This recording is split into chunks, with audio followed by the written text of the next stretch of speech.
જય માતાજી મિત્રો, જય દાદા દ્વારકાથી, જય મા ભવાની. કેમ છો બધા? મજામાં ને?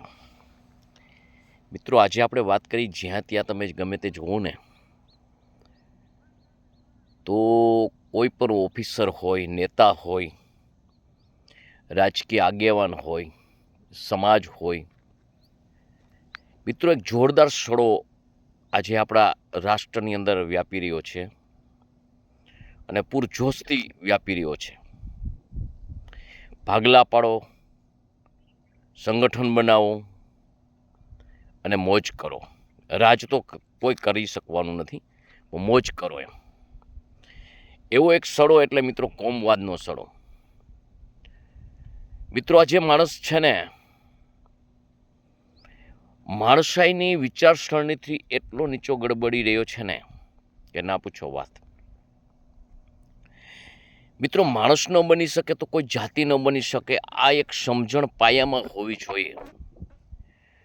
અને ગમે તે તમે સમાજમાંથી હોય, ગમે તે તમે જાતિમાંથી હોય, પણ જે સમાજ છે, જે વિભાગ છે, એ પોતાની વિચારસરણીથી પરંપરાગત વિચારસરણી અપનાવી રાખી અને સમાજે જુદા જુદા સિમ્બોલ આપેલા છે અને એ પ્રમાણે જીવે તો જે જાતિ છે, નહીતર નથી. એમ આનું કોઈ પ્રમાણપત્રક અત્યારે આપતું નથી કે પ્રમાણપત્રક આપવા કોઈ સમય પણ નથી.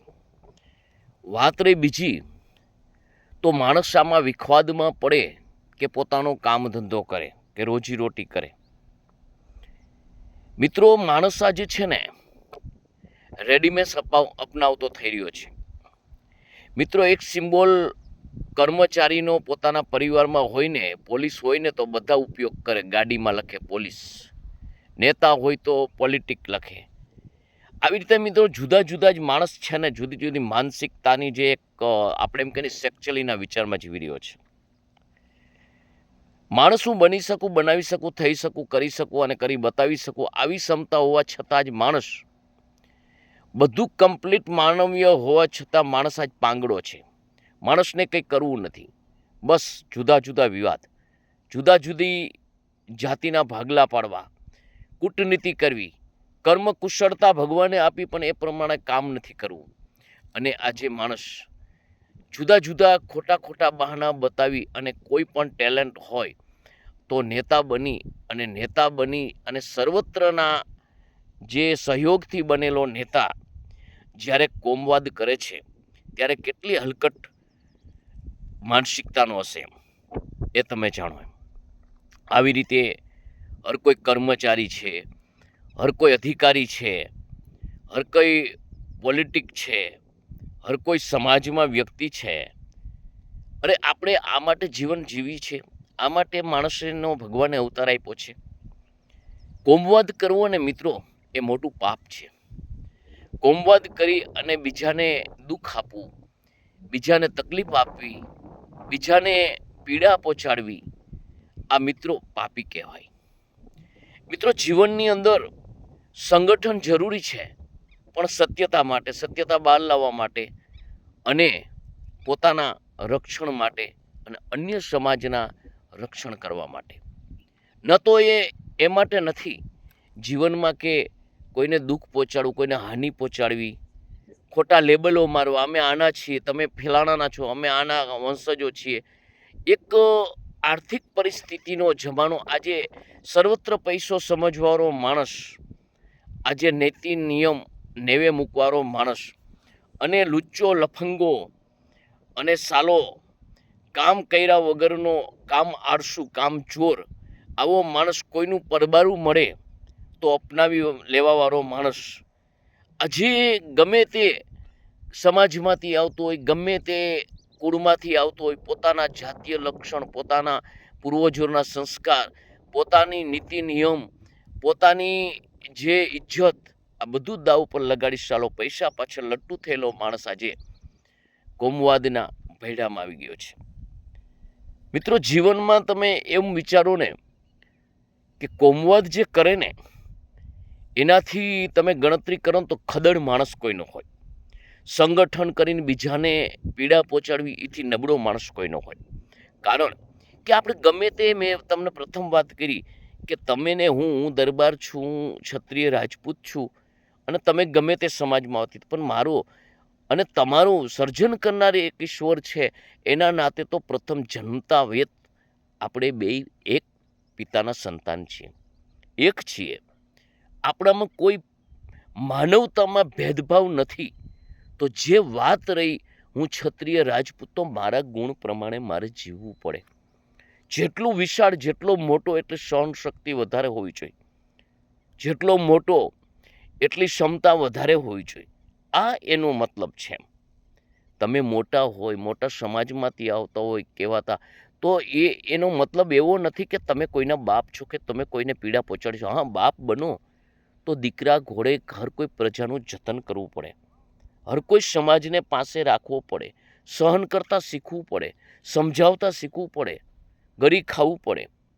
મિત્રો, આવા જમાનાની અંદર જ્યારે માણસ પોતાના નીતિ નિયમ જે છે, પોતાને પાળવા યોગ્ય, આચરવા યોગ્ય જે આચરણ વાતો છે એને નેવે મૂકી અને ડાયરેક્ટ હું કૃષ્ણનો વંશજ છું, હું રામનો વંશજ છું, હું ફલાણાનો વંશજ છું, ઢુકડાનો વંશજ છું. હા, ચોક્કસ તમે બધા, આપણે બધા કોઈ સંત મહાપુરુષ, વીર વિરાંગના અથવા ઈશ્વરના વંશજો છીએ. એકબીજાના સાથે જોડાયેલા છે, એકબીજાના મુખથી આપણે જીવીએ છીએ ને એકબીજા માટે આપણું સર્જન થયું છે. પરંતુ તમે જ્યારે જીવનની અંદર આવું સમજો છો, આવું ટેજ ઉપરથી બોલો છો કે આપણે એક છીએ, તો એકતા લાવતા કેમ નથી? તમારામાં એકતા દેખાતી કેમ નથી? તમારામાં જ્યારે કંઈ પણ એવું હોય, તમને હોદ્દો મળી જાય, તમને કોઈ પણ પોલિટિકનો હોદ્દો મળી જાય કે કોઈ 1 ક્લાસના અધિકારીનો હોદ્દો મળી જાય, 2 ક્લાસના અધિકારીનો હોદ્દો મળી જાય કે સામાન્ય તમે ગામનો સરપંચ બની જાઓ, તો તમે તમારી જાતિનું જ કેમ ખેંચો છો? કેમ અન્ય સમાજના સહયોગથી તમે આવ્યા છો, અન્ય સમાજને તમે વચનો આપ્યા છે, અન્ય સમાજ માટે તમે ઘણી વાતો કરી છે, એ બધું પાણીમાં ગયું? તો સાલો તમારાથી નીચ પ્રકૃતિનો માણસ કઈ હોઈ શકે? તમે ભગવાનના વંશજો કહેવાતા હોય, તમે ઋષિઓનો વંશજ કહેવાતા હોય, તમે કોઈ મહાપુરુષોનું નામ આપ્યું હોય, તો સાલાવ એ તમને માથેથી જોતા હશે ને એ તમને ધિક્કારતા હશે, તમને કહેતા હશે કે સાલો નપુસકલિંગ પાયકો મારા સમાજમાં, મારા પરિવારમાં. માટે ખોટા લેબલ ન મારો. તમારી પ્રમાણિકતા ઉપર તમે જીવો, તમારી ટેલેન્ટ ઉપર તમે જીવો. તમે માનવ બન્યા છો, ગમે તે સમાજમાં આવ્યો તો માનવને ઉપયોગી થાવ, માનવ બનો અને માનવ બની અને બતાવો. બીજો જોઈ, તમારું જીવન જોઈ કંઈક શીખે, કોકને મદદગાર થાવ. જ્યારે તમે અહીંથી જાઓ ને ત્યારે લોકો રોવે, તમે હસતા જાઓ ને લોકો રોવે, અરે ઊભો રહી જા, રોકાઈ જા ભાઈ, તારી અમારે બહુ જરૂર છે. આવું જ્યારે કહે ને સમાજ, ત્યારે સમજી લ્યો કે તમે તમારું જીવન સાર્થક કર્યું છે. તમે બધાના બૈના છો, પરંતુ જ્યારે સમાજમાં તમે મરો અને મરછિયાની જગ્યાએ હસી કાઢે ને ત્યારે સમજો કે જીવન બેકાર ગયું છે. આવું કોમવાદના સડાની અંદર આજે નોખી જાતિ ભાતિમાં આજે તમે વેચાય અને રાષ્ટ્રને કેટલો ખતરો ઉત્પન્ન કરી રહ્યા છો. સાલો પગાર પ્રજાનો ખાવ છો અને વાણોતર કંપનીઓનું કરો છો. તમે પણ એક સમાજના છો, તમે તમારી ઉચ્ચ સમાજના લેબલ મારી અને સાલા નીચ પ્રકૃતિનું કામ કરો છો. તમારા જેવો નીચ માણસ કોણ કહેવાય? એમ કઈ રીતે તમે આવું કરી શકો એમ? એટલે મિત્રો, જીવનની અંદર હંમેશના માટે એક યાદ રાખજો કે કોઈ પણ સમાજ છે ને એ જે કોમવાદ કરે છે ને, કે કોઈ પણ માણસ કોમવાદ કરે છે અને માણસને હાનિ પહોંચાડે છે ને, એથી નીચ પ્રકૃતિનો માણસ કોઈ હોતો નથી. સર્વત્રને સાથે લઈ અને ચાલવું જોઈએ, સર્વત્ર પોતાનો માનવો જોઈએ.